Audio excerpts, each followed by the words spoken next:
What's going on, y'all? I'm out here in the shop working on these Foxbodies, and I'm going to get into the IEC settings here in just a second, but I'm actually updating the video that I had done previously. I watched it again recently, and there was some information that I should have included that I didn't, and I also didn't really like the flow of the video. So the first thing that you need to know is that your idle settings should be the last part of your tune. So basically your tune should be done before you ever mess with your idle settings.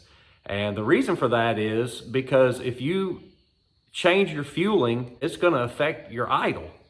So you want to save your idle for last. The next thing is there's a difference between you not being able to start your car for the first time and trying to tune your idle settings. If you can't get your car to start for the first time, that doesn't have anything to do with your idle settings. That's more of a situation where you need to advance the distributor to make the car easier to crank. You need to go out and crack the throttle body open so that it makes it easier to crank. Holley recommends setting your warm idle until your IEC is reading about 10% or a little less, but that's not the way I do it. Most of these IEC motors don't do anything till 30 or even 40%, especially the Ford Pulse Width IEC. So if you set it at 10, you've got a big gap there before you get to 30 or 40% and the IAC motor actually starts doing anything. So here's the procedure that I use to set warm idle. You need to let the car idle where it wants to idle, not where you think it should idle or where you want it to idle. So once I get the car up to temp, and that depends on what thermostat you're running. So if you're running a 180 degree thermostat, your car needs to be up to at least 180 degrees.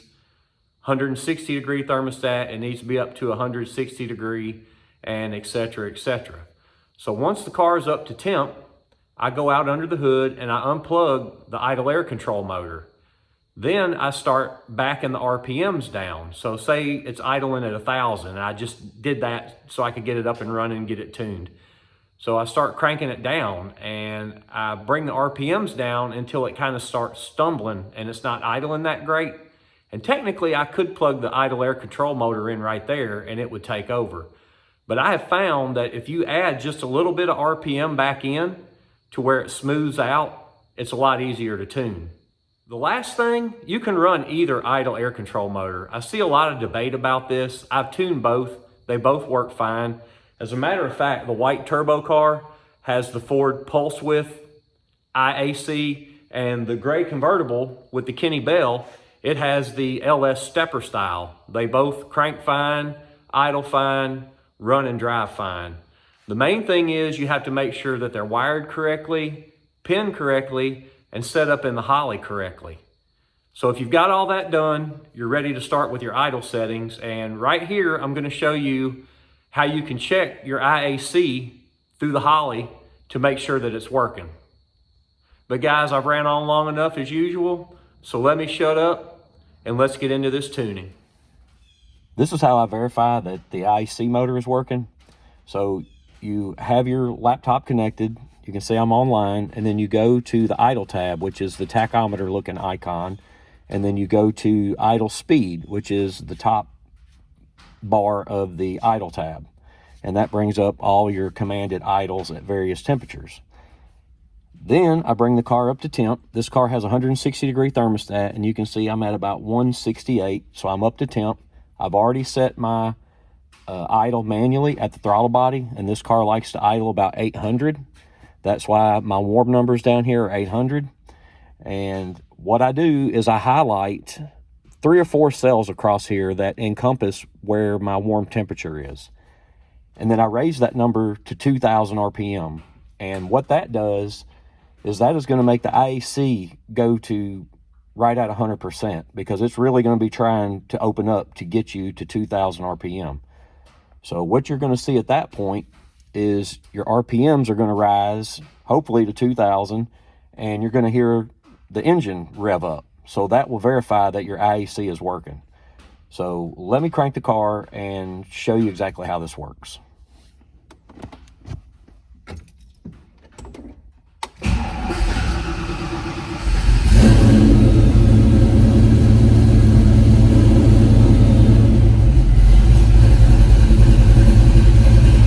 So we've settled in to our 800.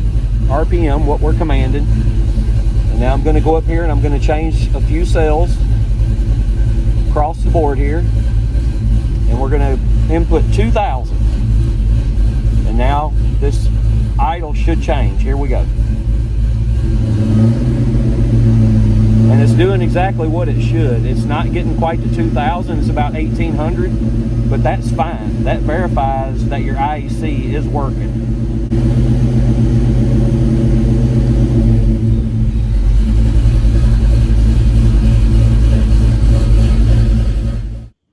Now that we verified that the IEC is working, let's go down to the IEC part tab and talk about what this chart represents. So basically, this is the Holley telling the IAC how open it wants it to be at a given temp.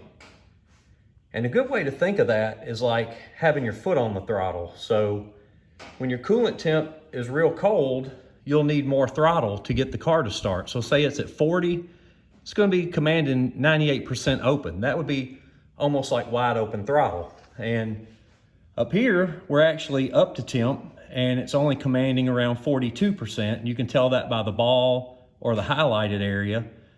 And that would be a little bit less than half throttle. And then you have all your different variables at different temperatures. Another place you can look at this is over here on your list. You've got your coolant temp sensor and you have your idle air control position. These numbers are pretty good on just about every car I've done, and this chart is pretty forgiving, but here's how you adjust the settings if you're having an issue. So we're sitting right here at right around 42, and let's say I crank the car and the engine flares up real high. So if it does that, you would lower this number. And it's just the opposite if your car is hard to start and you have to give it some throttle. You're going to want to raise this number. And you may have to adjust this some for the various temperatures if you're having a starting issue, but usually a nice slope like this works well, but sometimes you'll see it and the slope will be a little concave, or sometimes it might have a little hump in it. If you ever have one and you've got settings all over the place, I'm going to say you've got something mechanically going on and you're going to have to figure that out. Let's go over to the IEC settings tab now and talk about idle spark a little bit. I always like to keep that enabled because with that enabled, it lets the Holley control timing to try to keep your idle RPM where you have it commanded. And it can react a lot faster than your IEC can. And the numbers represent how fast it reacts. And I found that these numbers are a pretty good starting point, but let's break it down a little bit further. So the P term can swing your timing 8 degrees in either direction. So what that means is if your base timing is, let's say, 16 degrees, it can swing from 8 to 24 degrees to keep your idle where it needs to be. So let's say you're commanding 900 RPM idle and it starts creeping up above that. The P term will pull the timing to bring it back down. And let's say that 900 starts creeping down towards 850. The P term will add timing to bring it back up to 900. And the number represents how fast it can do that. And anything 60 and above, that's about as fast as it's going to go. But I like to keep it higher because that quicker reaction seems to work a lot better. And if you look at your timing when your car is idling, you're going to see that it's all over the place trying to keep that commanded idle where it should be. Now I mentioned the higher number makes it react faster, so you guessed it, the lower the number, it's going to react a lot slower. So if you bring your P term down real low, it's going to react real slow, and it's not going to idle that great. So anywhere between 60 and 80, I think you'll be fine, but it's just another number that you're going to have to figure out what your car likes. Now the D term, it doesn't do a whole lot, to be honest with you. It can adjust timing about 2 degrees, but I found that a slight offset works best. I've never really gotten much of anything out of changing the D term, either high or low. All right, guys, I got a little bit of rain moving in and it's beating off the tin roof pretty good, so I'm gonna try to get through this kind of quick. So let's talk about the startup IAC position. And this is directly related to the IAC park position. So I've got the hold time set at 2 seconds and the decay time set at 2 seconds. And I'm gonna go over to the IAC park tab and explain what this means exactly. So right now we're commanding, let's see, if I look over here, it's commanding 46, which is basically right in between 50 and 52, because like I said earlier, the ball represents where we are temperature-wise. So what that means is when I crank this car, it's gonna hold 46% for 2 seconds, and then it's gonna taper out over 2 seconds. So it's gonna go from 46 to 0 over 2 seconds. So that's all that means. So if you were right here and it was 4 and 4, when you crank the car, it would hold 74% for 4 seconds, and then it would taper out over 4 seconds from 74 all the way to 0. It doesn't stop at 42. It tapers out all the way to 0. Now let's go back to the IAC settings tab and talk about the variations of how this works. So I try to keep my hold time as short as possible, because if it's too long, it'll hang at too high of an RPM, you know, before it starts to ramp down. So you crank the car and it'll just kind of hang there, you know, and it's just very annoying. But I do like to make the decay time longer, and every car is going to be different, because you can see the decay time on this car isn't very long. I usually try to make this 4 seconds at least, but each car is going to need what it wants. But you definitely don't want to make this 0, or I would say even less than 2, and especially not 0, because if you got it at 0, let's say you're commanding 50%, you crank the car, it holds for 2 seconds, and then you've got 0 decay and it just slams shut. It's just gonna cause all kinds of idle issues. It's gonna stall, or it's gonna hunt for an idle, and it's just not gonna idle well. So try to make your hold time as short as possible, your decay time as long as possible. But IAC ramp down, this is the one that I see the most confusion about. And really this is a personal preference thing, but sometimes your car mechanically can't do what you're commanding it to do. So there's really a fine line of give and take to how you can get this to work. Now this is only enabled, this IAC ramp down is only enabled when your TPS is 3% or above. And what it does, it controls how the engine comes back down to an idle.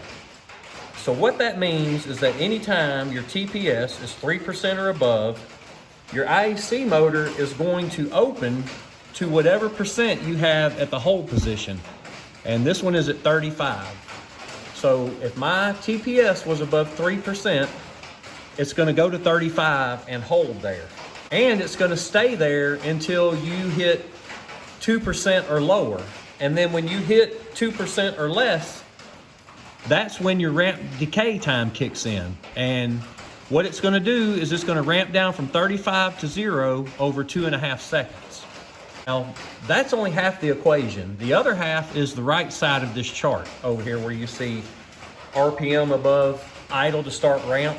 And what that determines is what RPM that all this is gonna take place.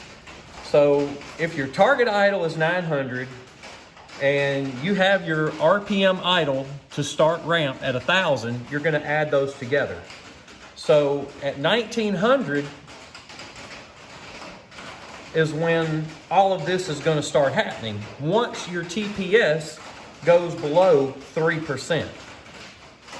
So here's an example. I have my idle speed set at 800 warm. So what that means is you're gonna add 1,000 to that. So my actual target above idle is going to be 1,800. So when I'm going down the road, let's say I'm cruising at 40 miles an hour, my throttle position is at 5, and I'm at 2,500 RPMs. When I start slowing down, or I clutch the car and it hits 1,900 RPMs, this IAC control motor is going to start ramping down from this number over that period of time.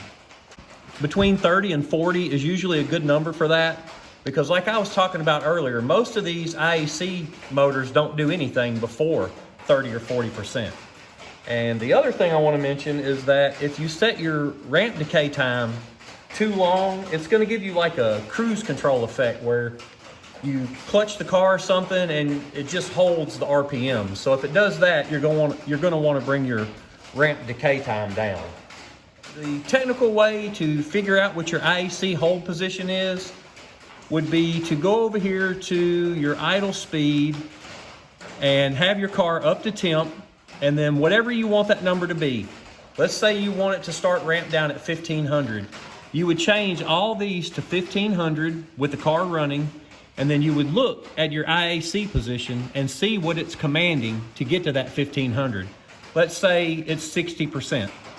So what you would do is you would move back over here and this number would be 60. But it's still a number that you're gonna have to play with, and you're gonna have to figure out what your car wants.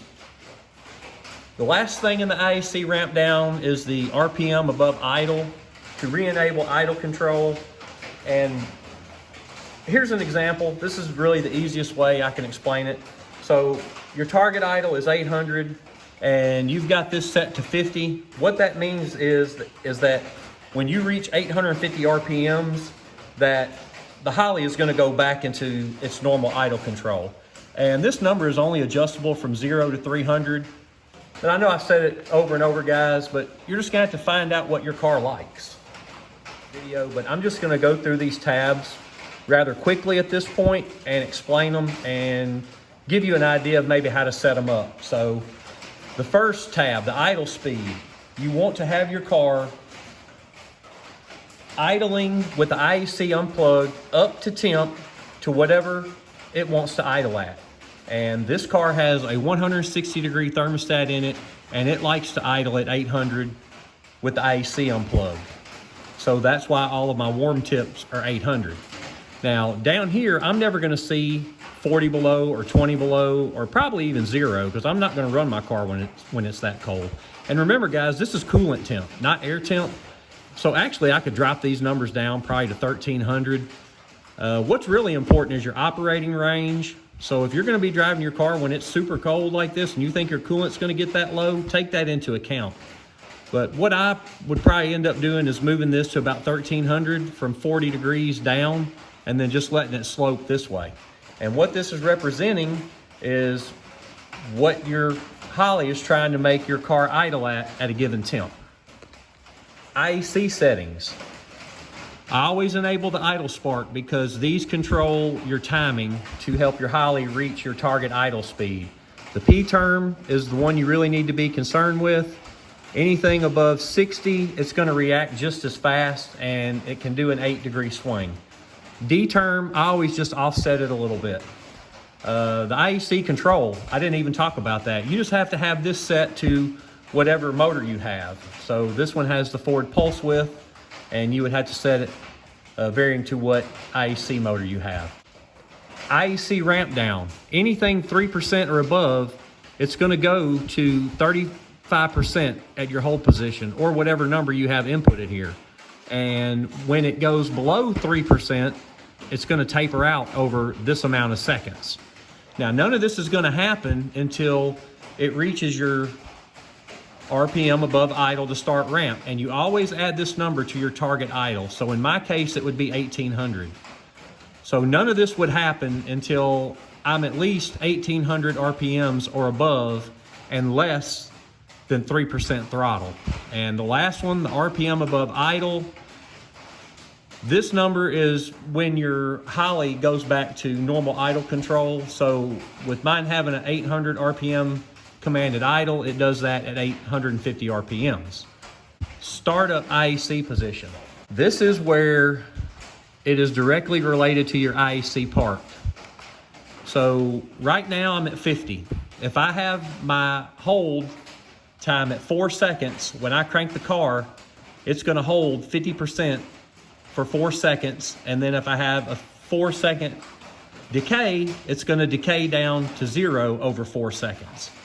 While we're here, I'll go ahead and wrap up the IAC part tab. So this is basically where your Holley is commanding your IEC motor to be open to at any given temp. And once again, this chart's pretty forgiving.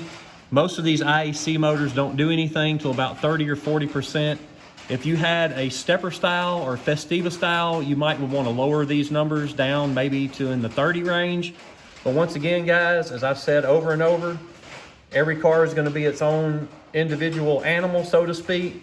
And that's why you have to play with these numbers. And just remember, guys, you always need to adjust your idle settings when your car is up to temp.